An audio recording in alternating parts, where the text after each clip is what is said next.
Welcome to the Grieving Girlies with Jodie and Iysha, where we navigate grief with honesty, vulnerability, and the courage to embrace healing. Because even in the darkest times, connection brings comfort. Welcome back to episode 6 of the Grieving Girlies. In today's episode, we're going to be talking about tough days with grief, as in anniversaries, Christmas, Valentine's Day, Mother's Day, all of these things, the tough days, how we feel about them, how we deal with them, and just all things, an open discussion really. So yeah, baby. So it was my mum's anniversary, her 1 year anniversary of her death. Mm-hmm. And it was overwhelming. I think it was what's the word? Lead up. It was the lead up to the day that was the most stressful. Yeah. And I think you kind of feel like you need to plan something, or you don't need to plan something, and then you're like, well, now I don't know what to do on the day. Mm-hmm. And then the day comes and it's just a day. I feel like sometimes it feels like you can't just not do anything. Yeah. You can't just have a normal in quotes day. Yeah. You have to have a griefy day, and you have to have a day revolving around your mum, which for me I have to surround myself with good Jack stuff. Things on those days, because it feels to me wrong not to. Yeah. But then I also think there's nothing wrong with just going to work, having a normal day, and just doing what you normally would do any other day.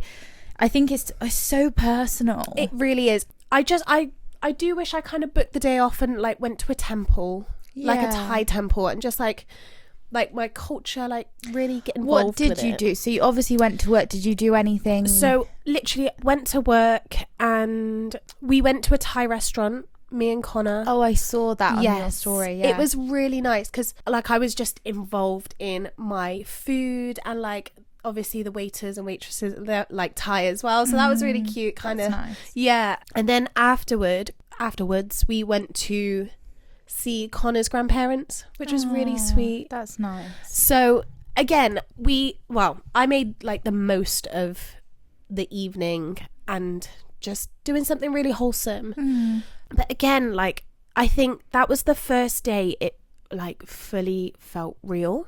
Yeah. Because for ages it didn't feel like she was gone, but the fact that I've made a day of it made it feel real. Yeah. I think it's so hard because, like you say, for me, I've always found the lead up, the week or even the month before, for sure, really, really hard. And obviously, I have a slightly different perspective because I've done two. I've done 2 birthdays. Okay. The second birthday was harder for me, and really? The second Valentine's Day, because I think the first one, his birthday was only a few months after he passed, so it was very fresh. And you're kind of in that grief bubble, as I call it, everyone's around you and everyone's still very much remembering him and blah blah blah, whereas the second one, I feel like it was very much me feeling it, and then a lot of people almost forgetting it. And I know it sounds awful, but say for example the first birthday of Jack's since he passed, I had a lot of people checking on me, texting me, blah blah blah. The second one, in their mind, it's fresh in their mind. Yeah. The second one, not so much, and I find that harder because it's and especially with Valentine's Day, a lot of people almost forget that it's a hard time for you when it's nearly 2 years. I mean, we're a year and a half on, but and that's the main thing in your head. Yeah. That's all you think about all the time. Yeah. Is that anniversary is coming up, or that day that's meant to be for them, Mother's Day.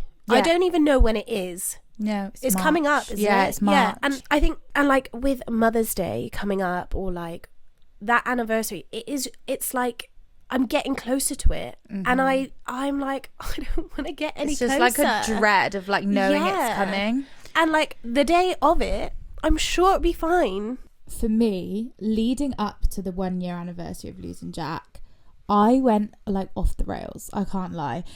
for about a month before, it was just like this heaviness in the air, and like the grief of knowing that time the year before was like the happiest of my entire life, and like me and Jack were just basically inseparable at that time the year prior, and like all the memories start coming back up, like this time last year you were doing this, you were on a date night, you blah blah blah.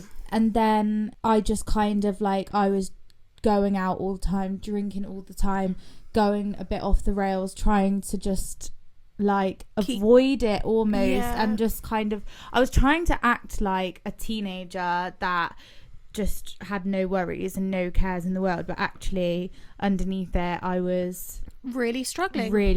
And I'm not necessarily like a big drinker, like I like a social drink with my friends, but I was going out and getting absolutely hammered like 3 times a week. I was drinking in the week at home, and just like stuff that it's just not me, it's not who I am. And I'm not saying like, you know, if that's how you live your life, that's how you live your life, but for me it was out of character, and I was acting out of character. This looming heavy feeling that I had for over a month beforehand was insane. And then you get to the day and it's all emotional and it's all these things, and like we actually had a nice day, as weird as it sounds, but yeah, it was a really strange one, because I just felt like, it's like I heard this thing on TikTok that said your body stores trauma, like it knows a date even if you don't know the date in your head. Really? So say for example, like I'd forgotten that it was Jack's 1 year anniversary, your body knows, and you feel it, and you feel all this trauma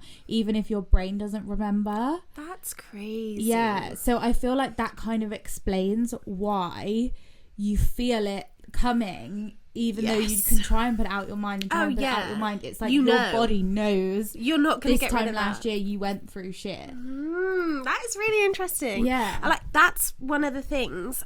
I've been knackered.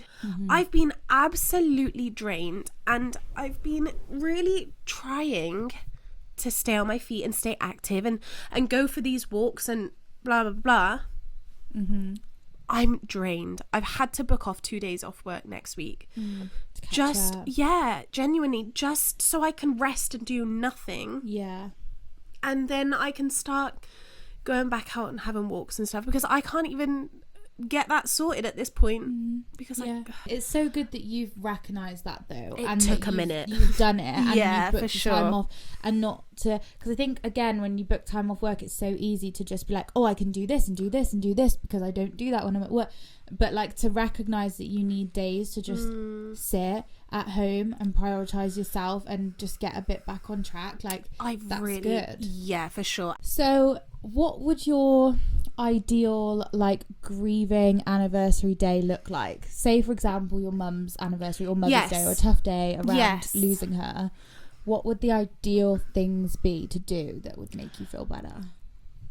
So I guess because it was literally a week ago, I could tell you fresh off my mind what I like. Obviously I worked, but I think I wish I kind of booked the day off, and like I wish I kind of just like went to a Thai temple and just had some time to be mindful and think of the memories. And I really wish, so when I went to Thailand, I got loads of videos, and I wanted to do like a whole video and put it all together, and I've been putting it off because I'm scared to do it. But I wish I kind of just watched through the videos of me and my mum and like looked at pictures and bits like that.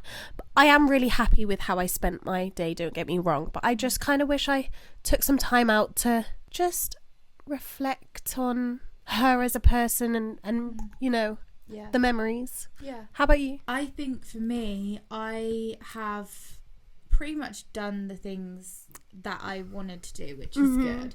I find spending time, like I've said in previous episodes, with people that he loved and people that love him. I always spend the tough days with his dad, his friends, like my family, all the people that loved him. And I think I always do things that were like mine and Jack's traditions. So like our traditions would be either a movie night with like we had a certain like snack menu that we always had. I fucking love that. So I get all those snacks, and I did this last night, like get all those snacks and sit and watch a film that we loved watching together and do that. Or like making pancakes was just our thing. So making pancakes and putting his songs on and like just, you know, feeling like I'm doing what I would, especially for his birthday, doing things that I would be doing if he was here with him, but for sure. by myself or with his dad or with my mum or whatever.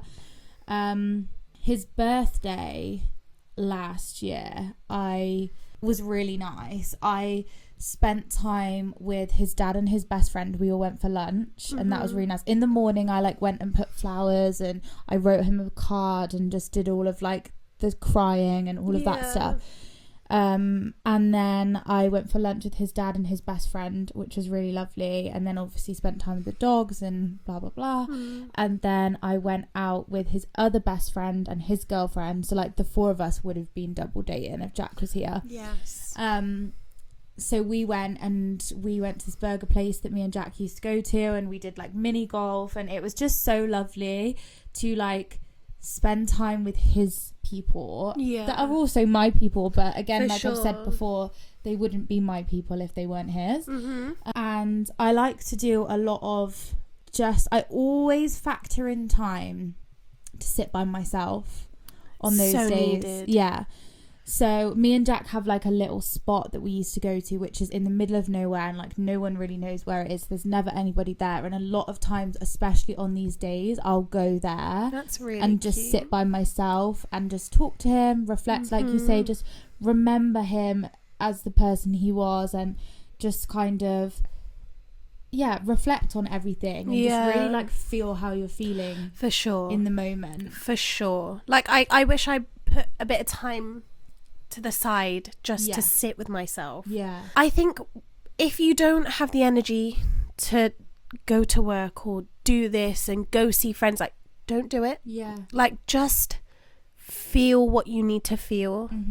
I think for me, going to work on those days is never going to be an option for me. Like I cannot like use my brain on those days for anything other than thinking about Jack. Whereas I know some people, and probably like you, like the almost distraction of it. For sure, and to like be able to put your mind into something else. I think it's so individual to other people. So I think honestly, whichever way makes you feel most comfortable is like, just do you. Just do it. Just do what you need to listen to yourself. I think the most important thing is literally just sitting down with yourself and thinking, what is going to make me feel better, the most comfortable on this day, basically, because it's going to be a tough day, whether you're at work, whether you're not, whatever you're doing, it's going to be tough. But I think you just kind of do in your gut what you feel like is the right thing for you on that day, and that's just the most important thing. For sure. And try to see it as, I mean, death anniversaries are very different to what I'm about to say, but birthdays and stuff, and even Valentines or like an anniversary if you're a couple or whatever, like celebrate them rather than mourn them. If that makes sense. That's what I always think. Like I want to make it about them, because if they can't be here, I'm gonna make it about them still. Like Jack's birthday, I will get balloons, cards, like everything, and still celebrate him and the life that he did have, rather than mourning the life that he lost. And obviously you do have both on those days, but I like to view it as more of a like, let's go for dinner and mini golf and celebrate Jack and talk about him and reminisce and do something that's, we're gonna have a giggle, because that's exactly what he would want to do. Which I just think I'm the same. I just want to make the most of them as a person. And if you do want to sit at home and cry, go for it. Do it. Whatever do all of it. Do every single thing you want to do, and if you don't want to do it, fuck them off. End of. Exactly that. Drop the mic. I would, but they're expensive. Let's not do that. But also one last thing I would like to add, and this is for people that may be supporting somebody through grief, because I am so lucky with my support system. Every single time that there is a day that Jack should be there for me, as in my birthday, Valentine's Day, our anniversary, etc., his dad and my mum get me like a card and something like from Jack or something just to like mark the occasion. Like my mum got me flowers for Valentine's Day, and his dad got me a Jack related charm for my bracelet. So cute. And like wrote a card basically from Jack, which I'm not saying that you have to do that, but just the little acknowledgement that like he should be here and he would be doing something for you, so I want to do something for you. Even if it's just like someone that's going to struggle, buy them a bunch of flowers or buy them a card, like a sympathy card, not even sympathy, but just a thinking of you card or whatever. I think that thought, it's that somebody has thought special. This is going to be a tough day for Jode, like I want to do something to put a little smile on their face, even if it's just reaching out, because I really appreciate when it's like when it comes up to Mother's Day, like me and Dad will go for a nice meal, and I will get a couple of messages being like, I hope you're okay today, I'm thinking of you. And that it takes it such a long way. It really such a long way. If you know somebody that is grieving someone and there is a day coming up, I mean, check on them always anyway, but especially if there is a specific day coming up that you know is going to be revolved around the person they've lost, just reach out and don't think, oh, but I don't know what to say. Just say thinking of you with a heart or something. Literally. Like it's not like you did that for me yesterday for Valentine's, and it's like just it's so simple. It takes 2 seconds. Don't overthink it. Like I don't want to remind them. Might not want to hear they know it already. They know it, they're thinking about it. Just fucking text them, for God's sake. Literally. Love you. I love you. Just a heart. Literally. Just a heart. Anything. So that is it for today's episode. Thank you so much for joining us for episode 6. You can find us on TikTok, Instagram, YouTube, Apple Podcast, and Spotify, and email. Yeah, you can. Gmail, yeah, mom. Gmail, yeah, mom. Love you guys. Love you.